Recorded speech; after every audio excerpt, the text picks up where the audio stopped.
Hay en los mitos y en las creencias de los pueblos antiguos algunas historias acerca de contravenciones en el desplazamiento del sol. Algunas veces los dioses pudieron determinar los movimientos del sol a su gusto. Vamos a ver algunos casos. La historia de Israel, que sigue a la muerte de Moisés, está dominada por la figura de Josué. Moisés lo nombró sucesor para que condujera finalmente a su hueste a la tierra prometida y la conquistara. Era un guerrero valiente. Cuentan que Josué había hecho alianza con los habitantes de Gabaón. Junto con ellos, Josué iba a luchar contra Adonisedec, el rey amorreo de Jerusalén, que se oponía a la llegada de los fugados de Egipto. Adonisedec se asustó. Gabaón era una ciudad importante que de ningún modo debía aliarse a los hombres de Josué. Entonces Adonisedec y los amorreos atacaron Gabaón para destruirla. Josué ayudó a los de Gabaón, a los que llamaremos gabaonitas, y lo hizo de una manera milagrosa. Primeramente, rogó para que un granizo terrible cayera con toda exactitud sobre los amorreos. Y efectivamente cayó un granizo con una puntería tal que los amorreos comenzaron a dispersarse. Pero ya estaba llegando la noche, o se calculaba que la noche iba a ayudar a estos citados amorreos a huir. Entonces, Josué, mediante nuevas y oportunas plegarias, consiguió que el sol se detuviera sobre Gabaón.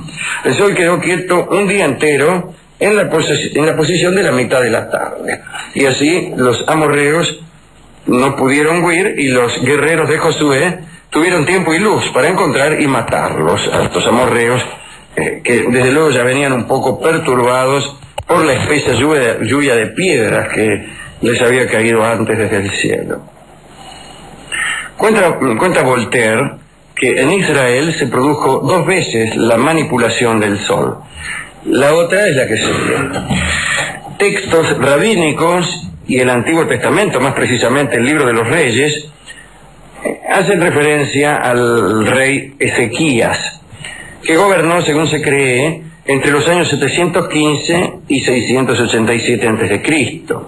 Ezequías tenía un profeta que era Isaías, nada menos. Y una vez el profeta Isaías le dijo a su rey: pon en orden tus asuntos, porque morirás y no volverás a vivir. Ezequías lloró tanto que conmovió a Dios mismo. Y Yahvé hizo entonces que el profeta Isaías le comunicara un cambio de planes. Ezequías viviría 15 años más. El rey se alegró, pero casi podríamos decir que dudó, y le preguntó al profeta si podía enviarle una señal para saber que verdaderamente tal cosa sucedería. Isaías, en permanente contacto con la divinidad, le hizo a Ezequías la siguiente propuesta: ¿quieres que la sombra del sol se adelante como señal? Y Ezequías le contestó que eso era fácil. Mejor sería la señal opuesta, es decir, que el sol retroceda. Y entonces el profeta hizo sus correspondientes invocaciones, y aquel sol de la tarde volvió al centro del cielo, y Ezequías tuvo la certeza de que viviría por lo menos 15 años más. Es decir, en este caso el retroceso del sol tuvo por objeto no una victoria militar, sino la certificación de un milagro con otro. Eludiremos contar, ya en los mitos griegos, la historia de Zeus junto a Alcmena, porque ya lo hemos hecho muchas veces. Solo recordaremos que para poder disfrutar una larga jornada amorosa junto a Alcmena, Zeus dio orden de que el sol no saliera por 3 días completos. Y chao. Porque los griegos consideraban, como toda la antigüedad clásica, aunque los griegos un poco menos, que era pecaminoso unirse sexualmente a la luz del día o de una lámpara. Entonces contaremos otra historia que no es esa. Helio, el sol, recorre el cielo montado en un carro que arrastran corceles velocísimos que se llaman Pirunti, Eo, Aetón y Flegonte. Al anochecer, después de su viaje, llega ese carro al océano y allí se bañan los fatigados caballos. Los antiguos griegos le dedicaban anualmente un carro y 4 caballos nuevos a Helio, y hundían aquel envío en el mar para que Helio pudiera tomarlo. Creían que después de un año entero de atravesar el firmamento, los antiguos caballos estarían estropeados y por ningún motivo Helio debía retrasar su salida. Helio pasó después a tener un carácter secundario en los mitos. Desde la época homérica aparece como un servidor de los dioses, como una especie de ministro, acantonado, recluido en esta función luminaria. Un segundito. Explico a los oyentes que están en su casa que acabo de tomar un trago para librarme de una tortuga que se me había atragantado y que amenazaba con causarme el fallecimiento súbito. Quiero decir que Helio no podía ya finalmente apagar su luz sin un pedido expreso de los dioses principales. O sea que era un episodio secundario. Ahora veremos este episodio de manipulación del sol, que es bastante menos conocido que el de Almena con Zeus. Atreo y Tiestes, atención, Atreo y Tiestes eran hermanos, no se llevaban bien, como casi todos los hermanos de los mitos. Atreo encontró un día en su rebaño un cordero que tenía el vellón de oro. Calculen la sorpresa de Atreo. Habrá dicho, este carnero, o mejor dicho, este cordero tiene un vellón de oro. A pesar de haber hecho voto de sacrificar a Artemis, el producto más bello de su ganado, Atreo se hizo el otario y escondió el vellón de oro. Pero la mujer de Atreo, que era amante de su hermano Tiestes, le afanó el vellón y se lo dio a su cuñado y amante. ¿Se entiende? Atreo se escondió un vellón que había prometido a la diosa. La mujer de Atreo andaba con Tiestes, el hermano, le afanó el vellón y se lo dio a Tiestes. Por esos días había en Micenas una disputa para saber cuál de los dos hermanos debía gobernar el lugar. Había que hacer méritos. Tiestes propuso que fuese elegido rey el que pudiese mostrar un vellón de oro. Y Atreo, que no sabía que su mujer le había afanado el vellón que él tenía, dijo, mi juego me llamaron, acepto. Acepto, dijo, ahora habrá pensado, ahora voy a buscar el vellón de oro y ante la sorpresa general me proclamo rey de Micenas.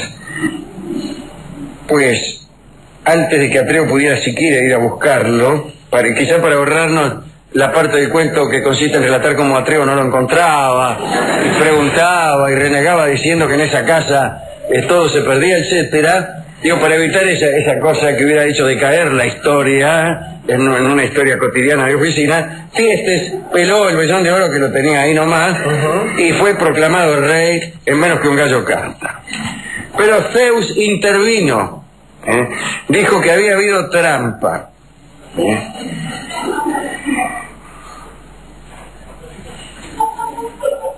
Y que era conveniente designar al rey mediante otro prodigio.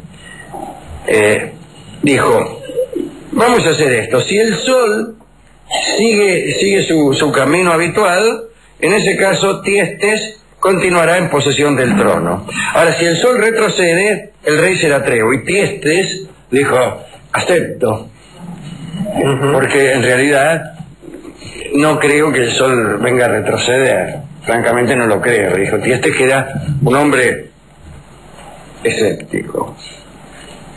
Pero enseguida, un momento después de esta aceptación, el sol retrocedió y se puso por el este. Atreo, objeto evidente del favor divino, reinó definitivamente en la ciudad. Esto es lo que se llama la voluntad popular. El pueblo no fue consultado jamás. Hay otra versión en este comicio, en esta elección. Dicen que cuando Atreo, comicio no es, pero sí es una elección. Dice que cuando Atreo se enteró de que su hermano andaba con su esposa, concibió para vengarse un plan horrible. Hizo que Tieste se devorara a sus propios hijos. Para lograrlo, primero mató a los niños, claro. Y no le iban a decir. Niños que Tieste se había tenido con una concubina, dicen, para explicar de dónde salían esos niños. Atreo preparó después un guiso que sirvió a su hermano. Pero Tieste supo lo que se le había servido y huyó de Micenas para volver luego y vengarse. Y Helio, el sol, que todo lo ve, horrorizado por aquel hecho, retrocedió en su carrera y el día por un rato quedó sin luz. Esta vendría a ser la explicación científica, o efemerista, ¿no? La otra es la leyenda y esta es la explicación verdadera. Claro. ¿Usted cree en esta última? Yo creo en las dos, creo. Que las dos fueron ciertas. Bien, estas han sido dos historias muy interesantes acerca de, mejor dicho, tres historias, ¿no? Tres manipulaciones del sol. En la actualidad, más que nada, por culpa de los programas de difusión o de divulgación científica, que hacen que todo el mundo esté atento a ciertas regularidades científicas en las que conviene creer para no caer en cataclismos sociales, ¿no? Imagínense si todos descreyéramos de la obra oficial. Nadie acudiría a las citas a tiempo. Digo, por eso, a favor de esa divulgación, ya el sol no retrocede. O los dioses se abstienen de provocar esa clase de cataclismos íntimos por muchas minas que quieran atender en esa noche. Resultado de esto es una aburrida conducta por parte del sol, tan previsible que resulta que todas las otras conductas son previsibles en la medida en que vengan a adecuarse a esta conducta central del propio sol. Yo no puedo menos que lamentar esa regularidad. Sí. A mí me gustaría que el sol retrocediera, o los tiempos retrocedieran, o los ángeles retrocedieran. Pero ni el tiempo, ni el sol, ni mucho menos los ángeles retroceden. Los ángeles no vuelan para atrás. Contestémosle al oyente que lo preguntó hace un minuto. No vuelan para atrás. Por eso se van de nuestra vida y siguen adelante rumbo a otras personas más aparentes que están en regiones donde nosotros nunca llegaremos. Así que nos quedamos y vemos las alas de los ángeles, la inexistente espalda de los ángeles, la cola de los ángeles, el humito que levantan los ángeles cuando vuelan.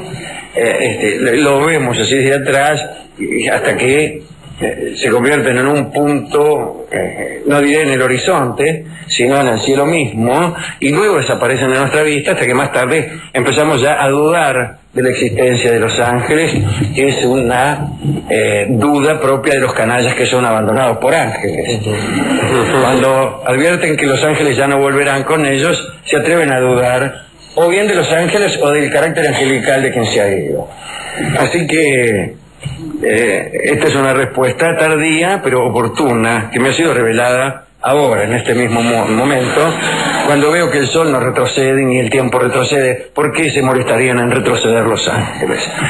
No podemos, sin embargo, conjeturar que nada retrocede, porque algunas cosas sí retroceden con el mayor entusiasmo.